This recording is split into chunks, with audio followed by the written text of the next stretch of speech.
Today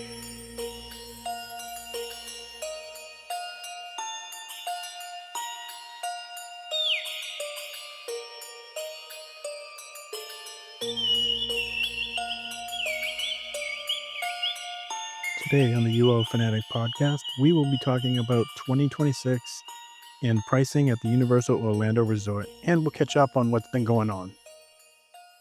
Hello? This is Jonah Jameson. Roger, over. Is this thing on? My name is Angus, and I am a UOFanatic. Welcome to the show. Please be sure to like, subscribe, and leave a review on your platform of choice by searching UOFanatic, also on YouTube. Follow along and continue the conversation at UOFanaticPod on Twitter as well. All right, before we begin, let's catch up. For starters, in September, my son went away for a weekend to a music festival in Columbus, Ohio. Unfortunately, on his first night heading back to the hotel, he was struck by a drunk driver. This really turned our world upside down.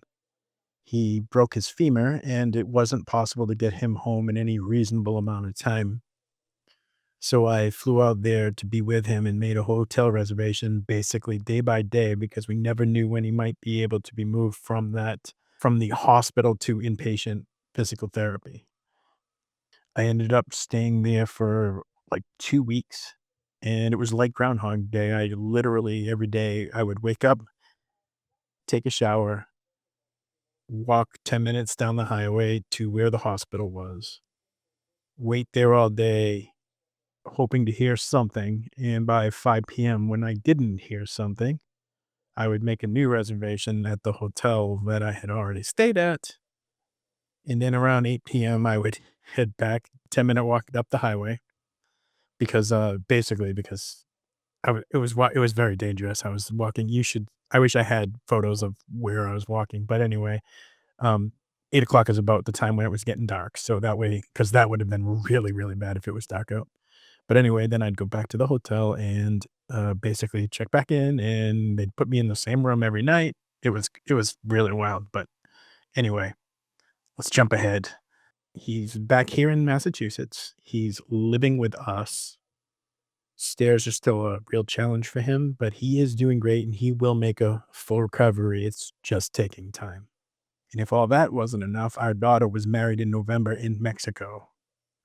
And yes, we managed to get our son to go with us there and we had a great time. But anyway, while our world isn't back to normal, I think I'm ready to pick up the mic again and get it moving.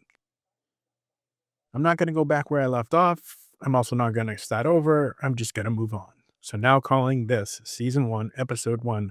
Welcome to the show. Okay, enough about me. Let's start talking about hotel pricing for 2026. I did the math so that you don't have to.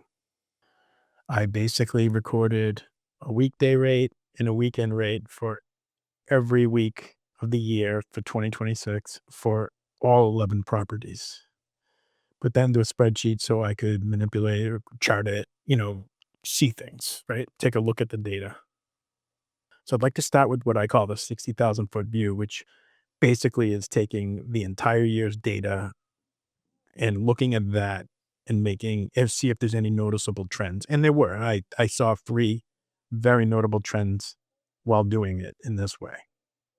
The first trend I noticed is that the value, let's get specific, let's call it the value inn and suites and the prime value resorts categories were very stable overall for the entire year.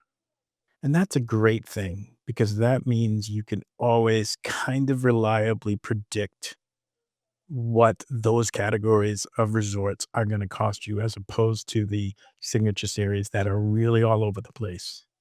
So at least it gives you a baseline from budgeting purposes.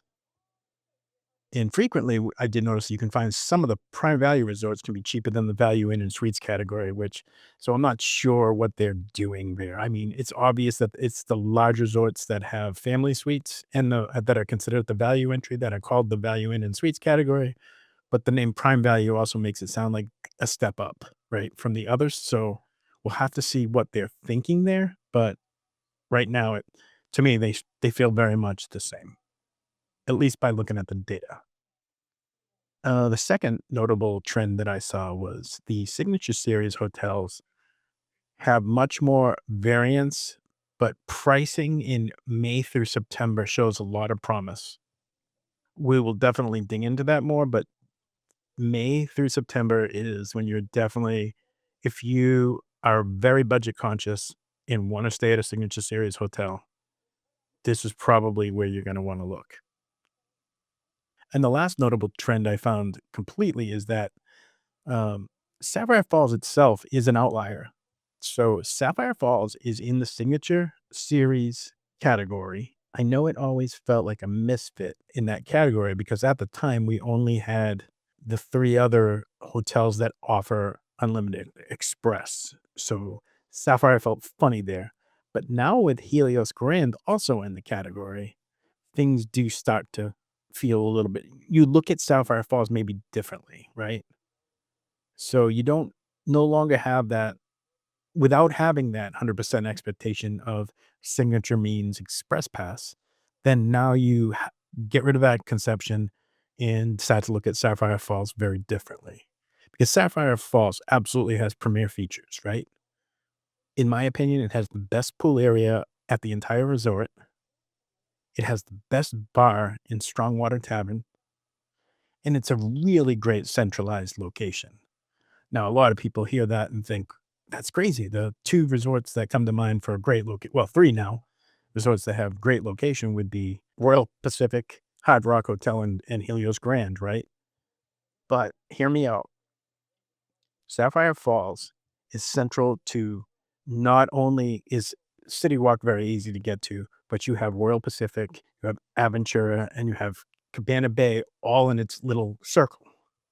So all those amenities from all of those other hotels are very realistic if you want to take advantage of them for the bars, the restaurants, or even the pools, right? It really is a great centralized location. The other thing about it is while it may have premier features, but it certainly doesn't share that premier price. It's so comparably different in pricing compared to the other signature series hotels that I had to remove it when averaging the category because it was skewing the results and making them terrible, right? Because it was just so much lower almost always than the rest. There are times of the year where you can get a room at Sapphire Falls for the same price as at Aventura. Do not sleep on Sapphire Falls if you want a good accommodations upgrade, but don't want an upgraded price. Now let's just take a look at a few interesting data points. On January 13th, you'll find the cheapest room on property, and that's at Dockside, and it will cost you $91. On Friday, October 9th, Portofino sets the highest cost on property for $963 for the night. And what's ironic about that is that Hard Rock consistently is the highest costing room over the year, frequently costing about $920 a night. But Portofino has this one single anomaly of the highest priced room. And then another interesting data point that was just very obvious is that the summer truly has shifted to be an affordable time to visit comparatively to when I was young and visiting. May through September, as I already mentioned about the Signature Series, and it applies to all of the resort, outside of the holidays is very reasonable as long as you are not staying at the Hard Rock Hotel, which rides that top price a lot of the summer. So let's run down the median pricing before we start to dig in deeper into these numbers. Median number is very similar to an average, but I'm removing the anomalies or the outliers before doing the average. And that gives you like kind of a more accurate budgeting gauge. So let's start at the value in and suites category and work our way up from there. Endless Summer Dockside has a median pricing for the entire year of $160. As mentioned, it can be as cheap as $91, and it has a top end of $257 a night over the course of 2026.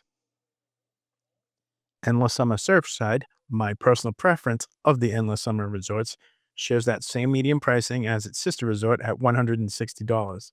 Its low is 94 and its high is that same $257 price point. No one is surprised.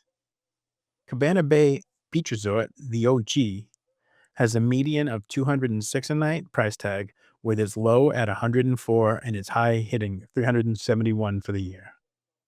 104 is a steal, right? All right, let's dive into the prime value. Let's start with the Southern Campus, Terra Luna has a median of 158 a night, which is the real bargain winner here. This is the lowest costing resort for much of 26. While its low doesn't match the endless summer resorts at 104, you can find a lot of these low costing days over the course of the year.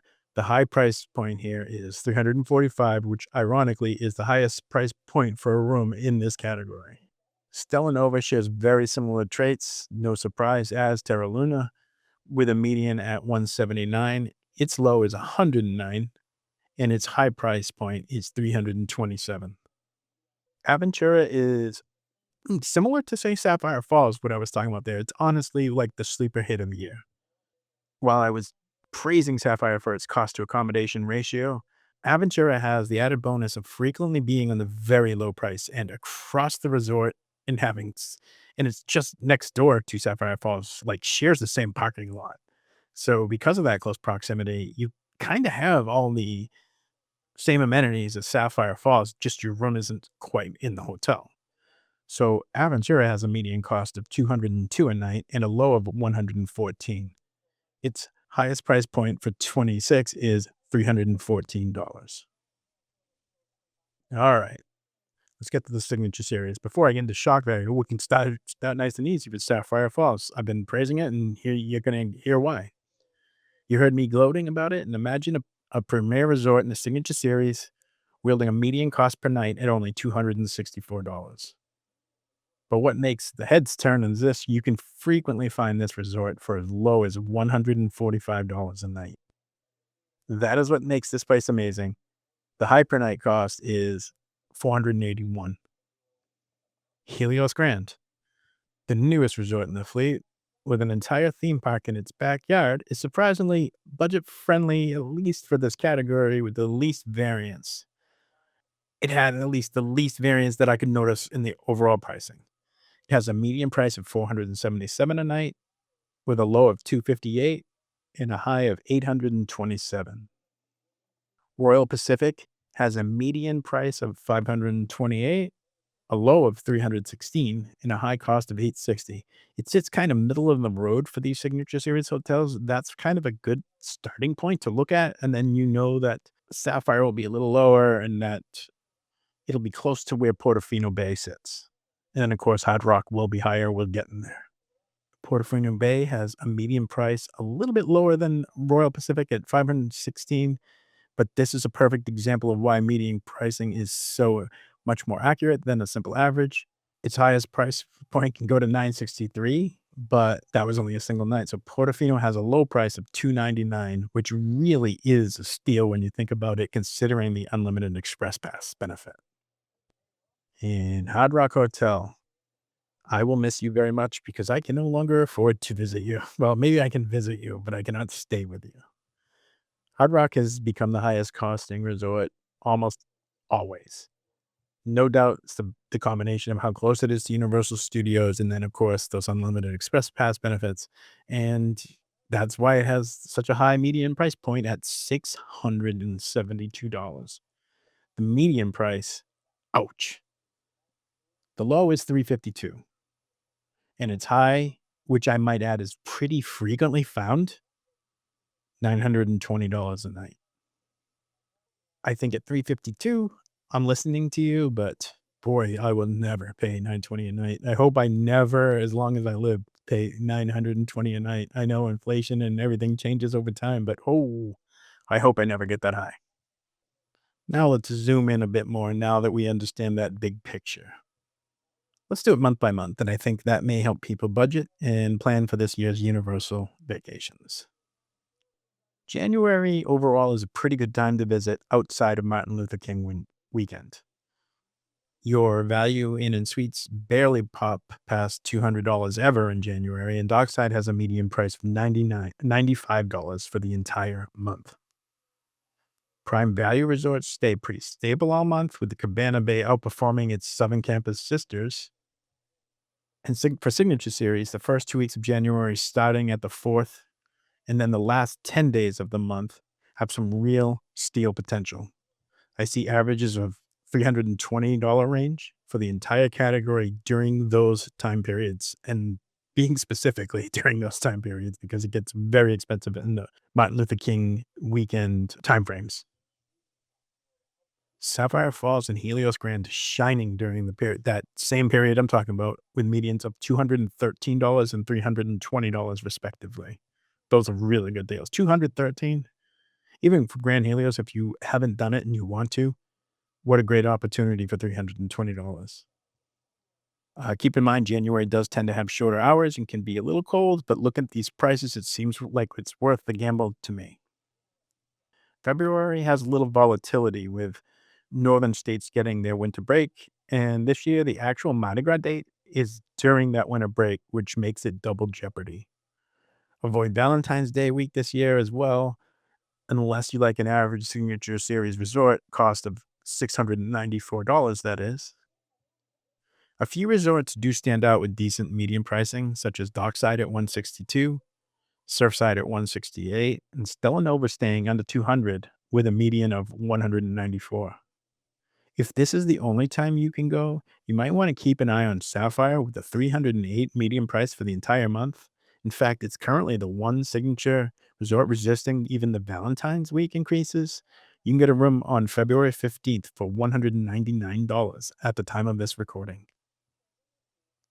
If you want that room, you better move fast. And I hope it's not already gone by the time this recording comes out. The Mardi Gras season for Universal starts on February 7th and ends on April 4th. The first week of Mardi Gras looks pretty pleasant by the price index if your FOMO is starting to kick in and you want to experience Mardi Gras at Universal Orlando. In fact, Aventura is available for as little as $124 and Dockside a mere $107 during that first Mardi Gras week. I'm going to tell you, I put my money where my mouth is, and I had that FOMO, and I just booked a couple of nights at Aventura for that price. I have no regrets. March at Universal is a bit chaotic during traditional spring breaks, but with that chaos comes stability. The pricing structure is pretty flat. It's not a great price, mind you, but it's stable. So you can estimate you're going to pay about $600 a night for a signature hotel and about $200 a night for the value categories, not including the endless summers, which roughly are going to cost you about $160 a night. It's a particularly strong month for deals with Sapphire Falls, which has a median price point of $275, despite the spring break crowds. There's not a lot of traps here in March, and of course, Mardi Gras continues throughout the entire month. If you have never seen Mardi Gras, just remember that all the offerings that they have, this is the parade, the food, the concerts. There's more. What am I forgetting? There's a Cursed Coconut Club. There's a tribute store. All of those things are included with your price of admission for your ticket. They're not an after hours event or a specially priced event like HHN as an example. So just throwing that out there. Okay, April. April has Easter very early that year. And then at the end of the month is when northern schools have their spring break. So if you can get in away from those two gaps or get into those gaps, I should say, it's a particularly good month for the value in and suites category, seeing quite a few listings of rock bottom pricing. May, this is a really good month for all the categories, and short of Memorial Day weekend, you can't really go wrong. Sapphire Falls in particular, surprise, surprise, is performing. Its median cost for the month is the same as Aventura during this entire month, $212, and it's beating Cabana Bay outright from the median perspective. The Southern Campus, Prime Value Resorts, Stella Nova, and Terra Luna have median costs beating out even the Endless Summer Resorts at $169 and $166. Why haven't you booked this yet? I'm asking myself the same thing, honestly, but this is the only downside I can see during this is the only gap of the year where there are no events. And since I just booked February, I think my FOMO hasn't got me just yet. All right, I'm going to go out of order for a moment. I'm going to skip June. I'm going to talk about July because June and August are almost identical. So I'll just kind of put those two together. It'll make more sense after, I promise. July is a differentiator. July has the major holiday, and this year will be a major milestone with the America's 250th anniversary. It's also the last month prior to locals going back to school, so this is the month where you want to pay attention. If you can avoid this month, you probably should. But I understand a lot of people with children in particular, or maybe you're an employee of the school. But anyway, it's hot, it's muggy, it's rainy, and it's expensive. The Hard Rock Hotel in particular is toxic. Its median price for the entire month is that $920 a night that I talked to you about. That's unreal when you think about it. The only real bargain all month is the prime value category. All three properties are outperforming the entire value in and suites category, and all three properties are under 200 median pricing for the month. So if you have to go, don't want to overpay, this would be the move. All right, now for June and August. June and August are very much in alignment with each other. So pricing is very stable and similar for both months. If you have to go in the summer break, here's where the smart money would be. June is slightly less expensive than August, but still similar enough from a budgeting perspective that it shouldn't impact your plan. Median pricing for both months is across the board under $200 for value inn and suites, as well as prime value resorts. August has one noticeable difference in that Sapphire Fall has a median cost of $222, and feels like feels like a crime. August has one other advantage if you can take advantage of it. Halloween Horror Nights traditionally starts on Labor Day weekend, but with Labor Day weekend being so late this year, September 7th, I have to think it's going to start earlier than ever. Well, not really earlier than ever, but it's going to start, my guess, August 28th, and that is not holiday weekend. So for once, it's cheaper, right? Because it's not a holiday weekend. The flights are going to be cheaper, the rooms are going to be cheaper, etc. If you want to be there on the opening night, specifically right now, there's a few really affordable options. First most being, again, Sapphire Falls. That night is $218. Terra Luna and Stella Nova are showing a cost of $166 and $160 respectively. This is not going to last, so if you're thinking about this one, do it sooner than later. All right, September. Averaging out the Signature Series resorts for September, you can see averages rolling about $400 a night. September 15th is a steal for Portofino Bay at $299. Well, that's a Tuesday and it's not an HHN night. Imagine having 2 days of unlimited express for $299, and you could stay the next night and switch to Sapphire Falls for $239, which is an HHN night. So you'd have 2 days of express and a place to sleep after your HHN event for an absolute bargain. But I digress. The majority of value resorts from both categories have a median of less than $150 a night, with Dockside stealing the show with a median of $105 a night for the entire month. October, my personal favorite. You'll definitely pay more than September, but each and every day makes for a better chance that you have no rain and less humidity, and especially from the 15th on, you can even feel and taste Halloween. You can definitely score a deal again here at Sapphire Falls. Its median cost is the same $313 a night as Cabana Bay and Aventura. You can find reasonable deals with the value resorts, but they are more spotty now. Ironically, the closer to Halloween, the more likely you are to see those better rates. Again, a personal choice, but if you haven't experienced actual Halloween at HHN, you should consider it, particularly if you can close it down. I think closing night is one of the best vacation experiences I have ever had. Okay, November. While HHN has ended, or will soon, we are now out of hurricane season. Nights are cooler and should be significantly less humidity and rain. The deals are back. The holiday season started this year on November 21st. When I say this year, I meant 25. With that knowledge, I would expect them to begin next year on Friday, November 20th. This could be a great opportunity to see the holiday offerings they have at Universal Orlando before the price hikes and the crowd level changes for the following weekend during Thanksgiving. This is very similar to what we were talking about for August, where HHN next year probably will start the week before Labor Day weekend, making it a much better value. And the same thing is happening here for this year with what we're expecting for the dates to be for the holidays at Universal Orlando. Royal Pacific can be sniped for several days as low as $395 a night during this time. Sapphire, Aventura, Cabana Bay, Terra Luna, Stella Nova, and the Endless Summer Resorts can often be found this month at their near lowest rates. December is the month that is most like that awkward relationship you used to have, let's just say it's complicated. It's a tale of two cities. There is the first 2 weeks, and then there is, well, financial hell. If you're lucky enough to not be tied to school vacations, you could do really well and enjoy some Christmas spirit in Orlando.